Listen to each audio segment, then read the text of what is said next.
নামাজে সূরা পড়ার ধারাবাহিকতাটা কি? অনেকে বলে যে প্রথম রাকাতে নাকি সূরা ফাতিহা পড়ার পর যেই সূরা পড়ব দ্বিতীয় রাকাতে নাকি তার থেকে ছোট সূরা পড়তে হবে, তৃতীয় রাকাত এবং চতুর্থ রাকাতে আবার এর থেকেও ছোট।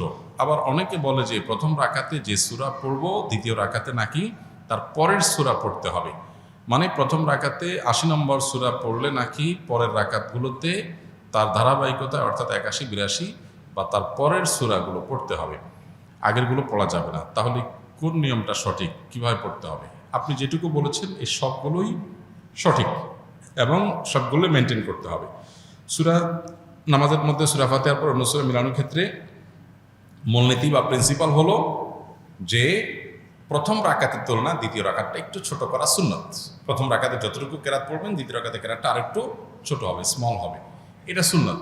কিন্তু এটা যদি ব্যত্যয় হয়ে যায় তাতে কোনো মহাভারত শুদ্ধ হয়ে যাবে না, মহাভারত শুদ্ধ হয়ে যাবে না, অর্থাৎ কোনো সমস্যা হবে না, যা আছে তাই থাকবে, নামাজ হয়ে যাবে। বিধায় আপনার সুন্নার খেলাফ হবে, জাস্ট এইটুকু। এটাকে নিয়ে অনেক বড় করে দেখার কিছু নাই, তবে চেষ্টা করা ভালো যে প্রথম রাকাতে চাই দ্বিতীয় রাকাতটার জন্য কেরাত যেন একটু ছোট হয়, এটা নবী সাল্লাল্লাহু আলাইহি ওয়াসাল্লামের সুন্নাহ। সুন্নাহ না মানলে এটা লবণ কম হবে, তরকারি হয়ে যাবে, নামাজ হয়ে যাবে, কিন্তু এটা অনুত্তম হবে। আর ধারাবাহিকতা রক্ষা করাও সুন্নাহ, যেটা আপনি বলেছেন যে ৮০ নম্বর সূরা পড়ছেন প্রথম রাকাতে, তার এরপর ৮১ নম্বর পড়বেন, এভাবে ধারাবাহিকতা তার পরেরগুলো পড়বেন। উল্টা দিকে পড়লে নামাজ হয়ে যাবে, কিন্তু ইচ্ছাকৃত এরকম করাটা মাকরুহ, ইচ্ছাকৃত এরকম করাটা অনুচিত, নামাজের কোয়ালিটি নষ্ট করবে।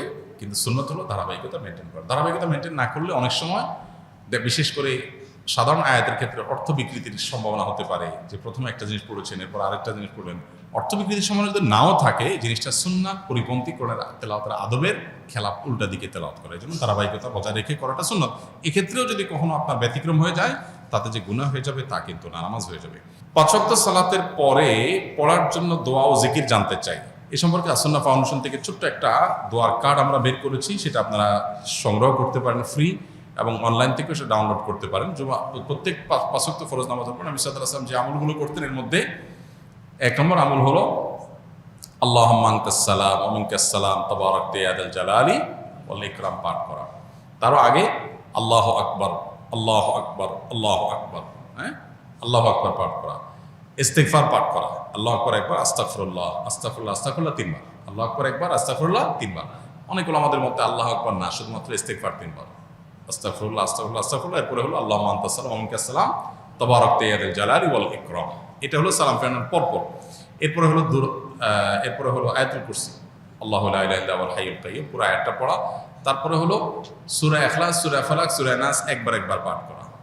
এর পাশাপাশি আরেকটা আমল আছে, লা ইলাহা ইল্লাল্লাহু ওয়াহদাহু লা শারীকা লাহু লাহুল মুলকু ওয়া লাহুল হামদু ওয়া হুয়া আলা কুল্লি শাইইন কাদির, একবার পাঠ করা। আরেকটা আমল হলো আল্লাহুম্মা আইন্নি আলা যিকরিকা ওয়া শুকরিকা ওয়া হুসনি ইবাদাতিক, একবার পাঠ করা। আরেকটা আমল হলো লা ইলাহা ইল্লাল্লাহু ওয়াহদাহু লা ইলাহা ইল্লাল্লাহ ওয়া লা না'বুদু ইল্লা ইয়্যাহু লাহুন নি'মাতু ওয়া লাহুল ফাদলু ওয়া লাহুস সানাউল হাসান, লা ইলাহা ইল্লাল্লাহ মুখলিসিনা লাহুদ্দিন ওয়ালাউ কারিহাল মুশরিকুন, এটা একবার।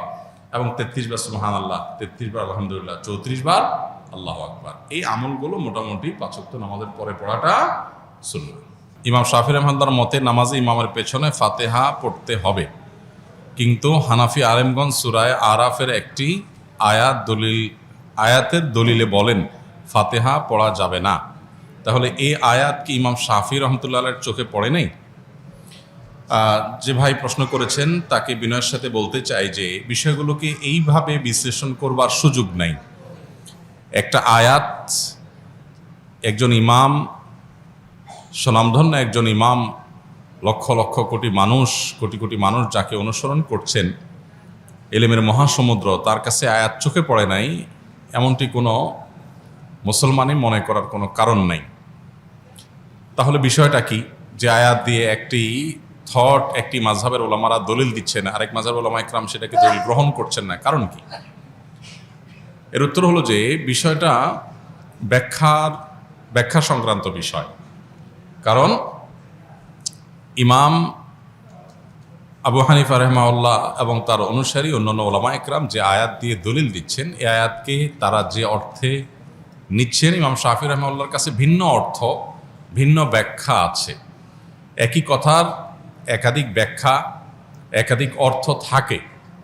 এবং সেটার প্রেক্ষিতে মতভিন্নতা তৈরি হয়। এটা বোঝার জন্য সবচাইতে উত্তম হলো নবী করিম সাল্লাল্লাহু আলাইহি সাল্লাম যখন সাহাবীদেরকে একটি অভিযানে পাঠিয়েছেন এবং বলেছিলেন, তোমরা যেই অভিযানে তোমাদের পাঠানো হচ্ছে, যে গোত্রের কাছে পাঠানো হচ্ছে, সেখানে গিয়ে তোমরা আসরের নামাজ পড়বে। নবী সাল্লাল্লাহু আলাইহি সাল্লামের এই নির্দেশ সবাই শুনেছেন এবং সবাই সেটাকে মানার জন্য প্রস্তুত ছিলেন। প্রতিমধ্যে যখন আসরের নামাজের ওয়াক্ত যায় অবস্থা হয়ে যাচ্ছে, তখন কিছু সাহাবী নামাজ পড়ে ফেললেন, কারণ ফরজ নামাজ ওয়াক্ত চলে যাচ্ছে, তাহলে হারাম হবে, এই জন্য তারা পড়ে ফেলেছেন। আর কিছু সাহাবী তারা পড়েন নাই, তারা যথাস্থানে গিয়ে তারপরে আদায় করেছেন। এখন প্রশ্ন হলো, এই সাহাবীদের কারোর কাছে কি নবীর নির্দেশ যায় নাই? ব্যাপারটা এরকম না, উভয়ের কাছে নবীর নির্দেশ গেছে, কিন্তু তারা দুই দল দুইটা আমল করেছেন। কেন? কারণ হলো একই নির্দেশকে বোঝার ক্ষেত্রে দুইটা দল ভিন্ন ভিন্ন বুঝ তাদের আছে। লাহু ফাহমুন অতিয়াহু রাজুলুন মুসলিম, যে কোনো মুসলিম, তাকে আল্লাহ তাআলা যে বিবেক, তাকে আল্লাহ যে বুদ্ধি সেন্স দিয়েছেন, সেটা দিয়ে তিনি বুঝেছেন। এখন যে সমস্ত সাহাবীরা আসর পড়েছেন, তাদের যুক্তি ছিল যে নবী সাল্লাল্লাহু আলাইহি ওয়াসাল্লাম আমাদেরকে তাড়াতাড়ি যেতে বলেছেন যাতে আসর সেখানে গিয়ে পড়া যায়। এর মানে এইটা না যে ওয়াক্ত শেষ হয়ে গেলেও আমরা নামাজ পড়ব না। তো এই জন্য নবীজির নির্দেশের মানে হলো তাড়াতাড়ি যাওয়া, যেন আসর সেখানে যে পড়া যায়। ওয়াক্ত চলে গেলে আমাদেরকে নামাজটা আগে পড়তেই হবে, সেজন্য তারা নামাজ পড়ে ফেলেছেন।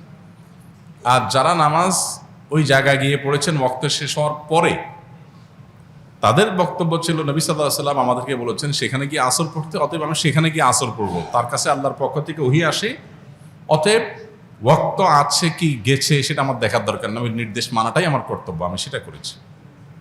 দুইটাই আপন জায়গায় সঠিক। নবী সাল্লাল্লাহু আলাইহি ওয়াসাল্লাম এই সংবাদ শোনার পর দুই মতের উপর আমল করা কাউকেই তিনি ভৎসনা করেননি, তার মানে উভয়টাকে তিনি অ্যাকসেপ্ট করেছেন।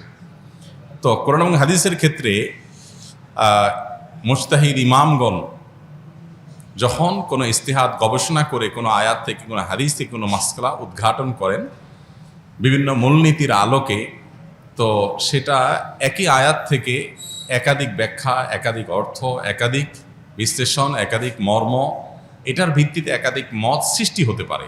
এক্ষেত্রে আমরা জিনিসগুলোকে এত সহজে কনক্লুশনে নিয়ে আসা, এত সহজে যোগ বিয়োগ করে ফেলাটা, এটা হলো আমাদের জ্ঞানের স্বল্পতার কারণে, কিংবা আমরা পুরো বিষয়টাকে ভালো করে না বোঝার কারণে। অতএব এই সমস্ত বিষয়কে কেন্দ্র করে সম্মানিত ইমামদের সম্পর্কে আমাদের কোনো অশ্রদ্ধা যেন না হয়, সেটা কোনো ইমামের প্রতিই না। এমনকি কারোর মতের উপরে যদি আমরা আমল নাও করি, তারপরেও আমরা তার মতকে শ্রদ্ধা করতে হবে, কারণ তিনি তার এই মত প্রকাশ করতে গিয়ে যে ইস্তেহাদ করেছেন, এটার কারণে আল্লাহর কাছ থেকে তিনি সওয়াব পাবেন, বিনিময় পাবেন। তো আমি সমালোচনা করে গুনাহগার হওয়ার সুযোগ কোথা থেকে থাকে? আস-সুন্নাহ ফাউন্ডেশন, উম্মার স্বার্থে সুন্নাহর সাথে।